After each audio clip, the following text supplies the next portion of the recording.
Добрый день, уважаемые коллеги. Мы проводим очередной вебинар по использованию дистанционных платформ для организации обучения с применением дистанционных технологий. И сейчас у нас на очереди единая система электронного обучения, разработанная программистами Крiro, и которую тоже можно использовать для организации дистанционного обучения. Значит, платформа разработана на известной и популярной в среде дистанционщиков, это система Moodle, модульная система дистанционного обучения. Поэтому на сегодняшний день это наиболее популярная, открытая из систем. Но прежде чем перейти к системе, мне хотелось бы показать, каким образом в нашем видеозале можно организовать чат во время проведения вебинаров. Потому что по нашим наблюдениям чат практически не используется, хотя вопросы возникают. Сейчас я перейду в наш видеозал. Вот на сегодняшний вебинар. Вот у нас сейчас идет вебинар «Единая система электронного обучения». Но я не буду включать его, чтобы, значит, звук здесь не накладывался. Единственное, вот чуть ниже есть «Открыть окно чата в новом окне». Открыл я окно чата. Сейчас я здесь выступаю как гость. А окно открылось рядом. Это не совсем иногда удобно, да? Вот здесь идет вебинар. Если вы не переходили в YouTube, конечно, на просмотр вебинара в YouTube. В YouTube свой чат есть, да, Александр Михайлович? В YouTube там свой чат. Да, но для этого нужно, чтобы у вас был аккаунт в YouTube. И здесь, в принципе, на сайте Крiro тоже, видите, сейчас мое имя гость. Поэтому лучше всего при входе в вебинар, вам лучше всего, если есть аккаунт уже на нашем сайте Крiro, то войти в этот аккаунт, если нет, то создать его, то есть зарегистрироваться, и тогда при переходе в чат будет уже конкретно высвечиваться не гость, а ваша фамилия. И что мы делаем? Я беру эту страничку и делаю как отдельную закладку браузера. Отдельную закладку браузера, которую вот делаю теперь браузер не на весь экран. Вот у меня в одном окне будет наш вебинар. Вот здесь у меня будет вебинар. А в другом окне, так, сейчас у меня открылось еще третье окно. А в другом окне эти окна я могу расположить рядом на экране и одновременно, в принципе, следить и за тем, что происходит в чате, и за тем, что происходит у нас при проведении вебинара. Могу задавать вопросы. Ну, сейчас попробую войти на сайт, если вспомню свой логин и пароль.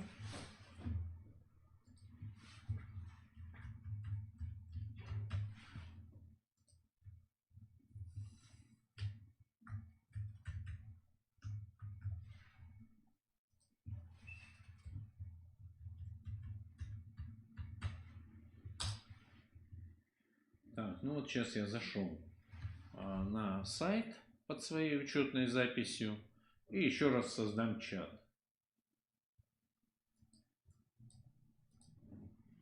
Еще раз создам чат. Если вам удобно, что у вас чат будет в соседнем окне, ради бога, можно использовать его в соседнем окне. Ну и сейчас в чате что-то напишу. Привет всем участникам. Мне помогает Александр Михайлович, он, возможно, сейчас тоже что-нибудь ответит.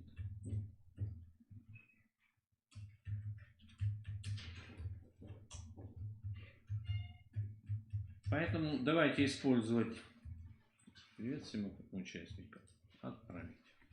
Ну и сделаю также это отдельным окном, в соседнем окне, чтобы это мне не мешало. Вот Крiro ответила. Ну, кто-то из гостей написал вот здравствуйте. То есть можно, в принципе, и под гостем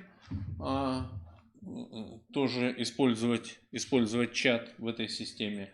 Но лучше будет, если вы как бы будете зарегистрированы и в явном виде было видно, кому и что отвечать.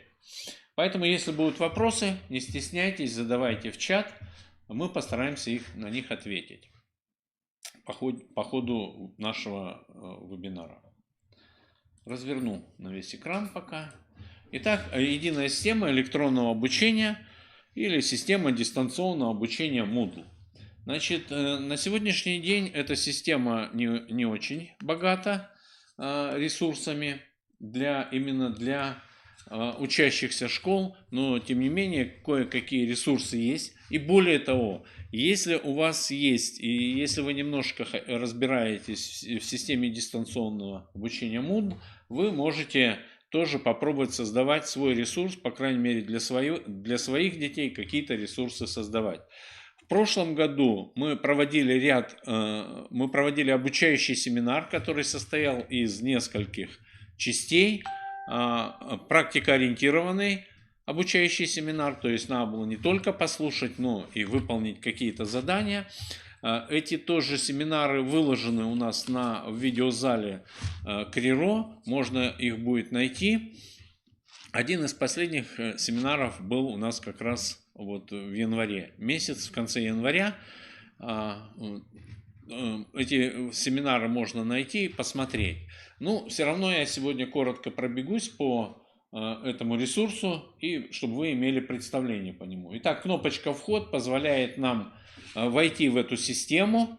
Если у вас есть логин и пароль, то используем логин и пароль. Если у вас нет логина и пароля, то вам необходимо создать учетную запись. Сразу скажу, что в этой системе можно использовать логин и пароль от учетной записи в электронный дневник, электронный журнал. То есть дети могут использовать учетную запись от ГИСЭО. Единственное, что если вы будете первый раз заходить на этот ресурс, то зайдя под логином и паролем от ГИСЭО, вам надо будет завершить регистрацию. Для этого надо будет ввести адрес электронной почты, ну и заполнить ту анкету, которая будет предложена. И на электронный адрес ваш придет подтверждение о том, что завершить регистрацию, подтвердив электронный адрес. Итак, можно использовать данные или логин и пароль от системы ГИСЭО, от электронного дневника, электронного журнала. Если у вас нет, как предположим, в профобразовании, там не подойдет та учетная запись, которую они используют в своем электронном журнале, придется создать учетную запись. Нажимаем кнопочку «Создать». И здесь многие не понимают, что же дальше надо делать, хотя четко и ясно написано: выберите имя пользователя и пароль. То есть надо придумать логин и пароль для данной системы. Значит, система допускает логин на русском языке, как на русском языке, так и в латинице. Аналогично и с паролем, поскольку она у нас привязана к системе ГИСЭО. То есть вот логин и пароль вы придумываете, а дальше заполняете кратко анкету о себе. Уже заполняете свой электронный адрес, еще раз подтверждаете электронный адрес, фамилия, имя. Вы видите, что здесь только фамилия, имя, нет отчества, поскольку в системе присутствуют дети. Поэтому если вы будете регистрироваться как учитель, то, зарегистрировавшись в системе, потом надо будет зайти в личный кабинет и добавить отчество.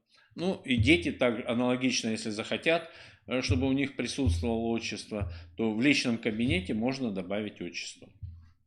Вот таким образом мы заходим в эту систему для того, чтобы уже потом начать обучение на каких-то курсах. Ну, я сейчас тоже войду. Кстати, я вот использую как раз сейчас учетную запись от ГИСЭО. Ну, естественно, я уже до этого заходил, поэтому регистрация у меня пройдена, поэтому мне ничего подтверждать не надо. Вот сейчас я зашел как администратор системы, поэтому вы видите еще некоторые категории. Это медицина, социальная сфера, культура. Мы, когда создавали этот портал, предполагали, что и другие области нашей жизнедеятельности тоже, возможно, будут курсы и в других областях.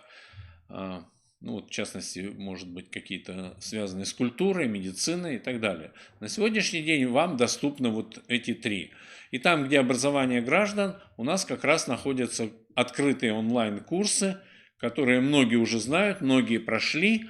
Это по оказанию первой медицинской помощи, это курсы, связанные с противодействием коррупции, курсы по, кстати, здесь есть родительская академия, то есть и родители могут присутствовать на этих курсах. Значит, на все курсы организована самозапись, то есть вы зарегистрировались, зашли в систему и зайдя на любой курс, нажимаете кнопочку «Записаться на курс». Вся процедура выдачи сертификатов автоматизирована. Вам надо пройти курс, выполнить все задания, сдать на определенный балл итоговый тест, и только после этого вы получаете доступ к сертификату. Это открытые курсы. Они в основном для педагогических работников предназначены. Если мы вернемся сейчас опять в курсы, значит, у нас тоже здесь есть курсы повышения квалификации как для педагогических работников, так и для учащихся. К сожалению, для студентов профобразования пока здесь более-менее что-то разумного пока нет. Есть какие-то отдельные фрагменты, но как бы я пока бы не рекомендовал их использовать. Для учащихся в полной мере можно использовать курсы по истории. То есть курсы по истории сделаны достаточно неплохо, достаточно хорошо. Учителя истории могут посмотреть и оценить.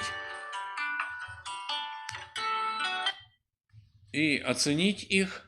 Вот курсы по истории. Курсы за страницами учебника. Это курсы для подготовки к ЕГЭ девятиклассников.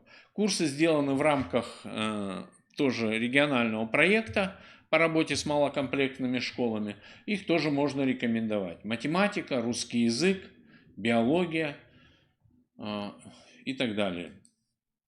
Значит, для учащихся у нас здесь еще есть курсы по олимпиадной подготовке. Для тех учащихся, кто, значит, разбирается в этих предметах и кто хочет попробовать себя в решении более сложных задач, можно использовать вот олимпиадную подготовку для учащихся.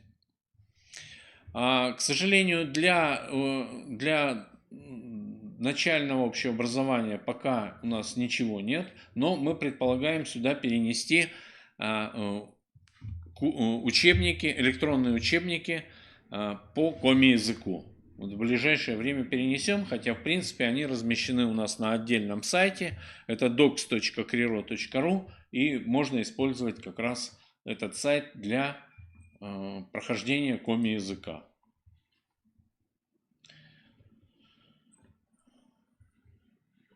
Значит,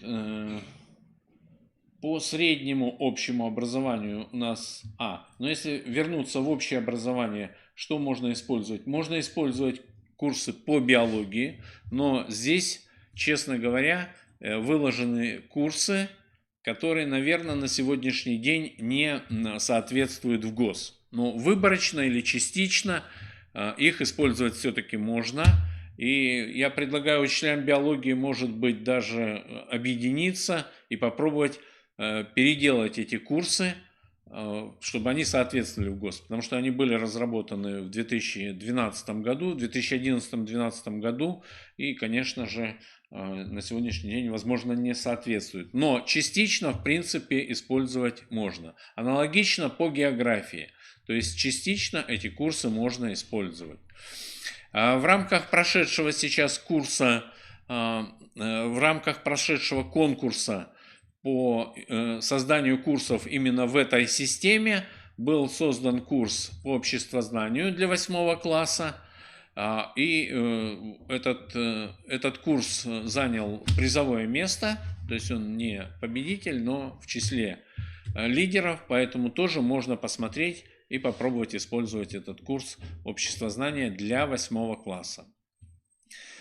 Также я бы рекомендовал еще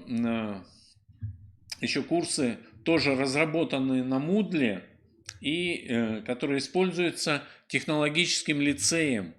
В тех рекомендациях, которые будут направлены вам отдельным письмом по использованию этих систем, эта система тоже упоминается. Технологический лицей города Сыктывкара.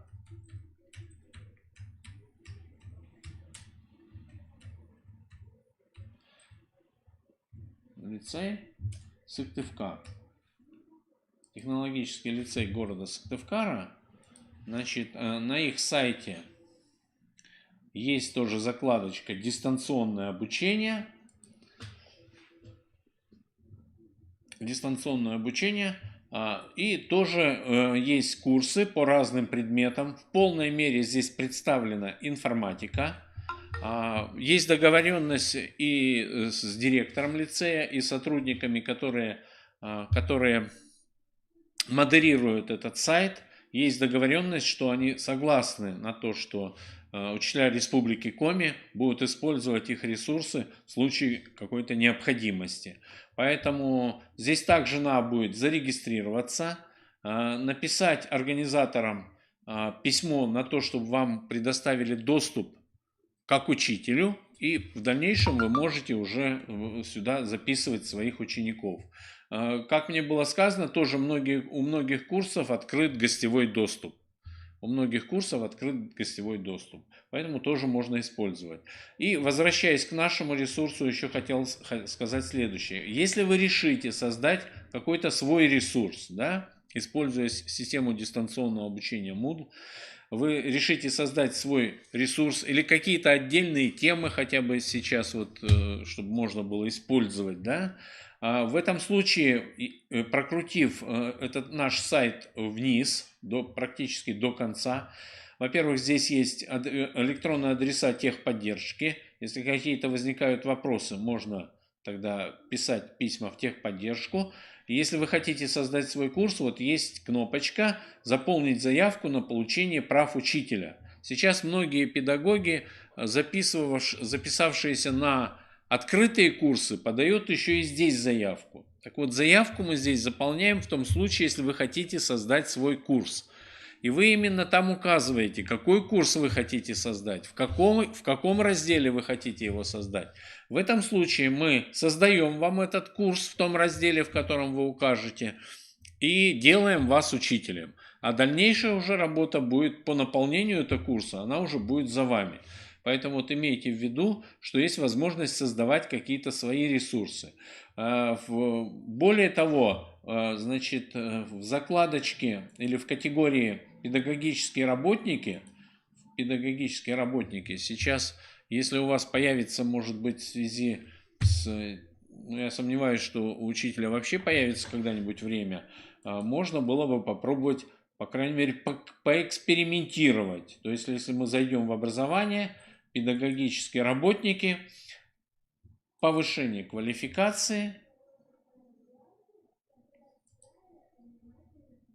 То есть здесь есть тестовая площадка по созданию курсов.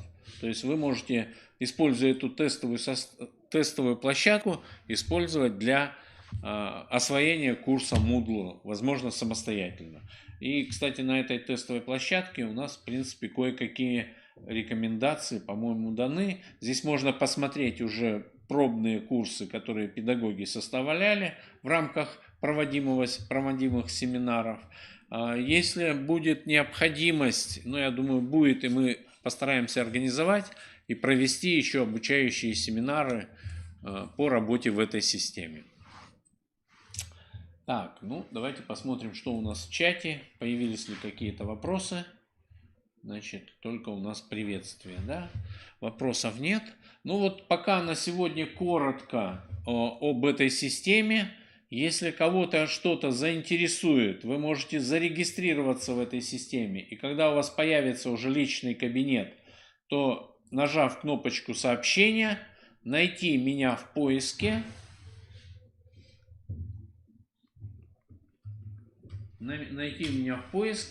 предположим, ну и отправить мне сообщение. Ну, видите, здесь две моих учетки.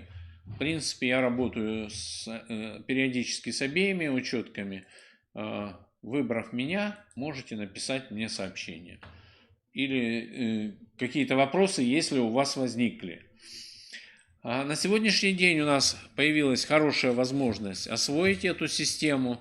Может быть, она где-то не совсем еще подходит для школ, в большей мере подходит для студентов, но она позволяет детям, составив свой личный какой-то индивидуальный маршрут, проходить какие-то курсы с использованием индивидуального маршрута.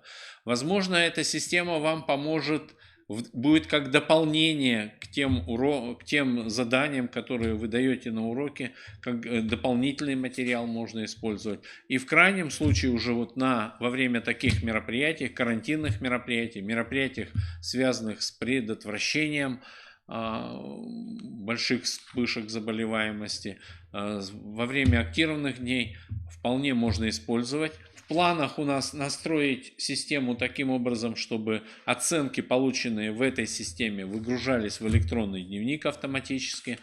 Но это как бы планы и наши пожелания. Возможно, что мы как-то это добьемся и доделаем.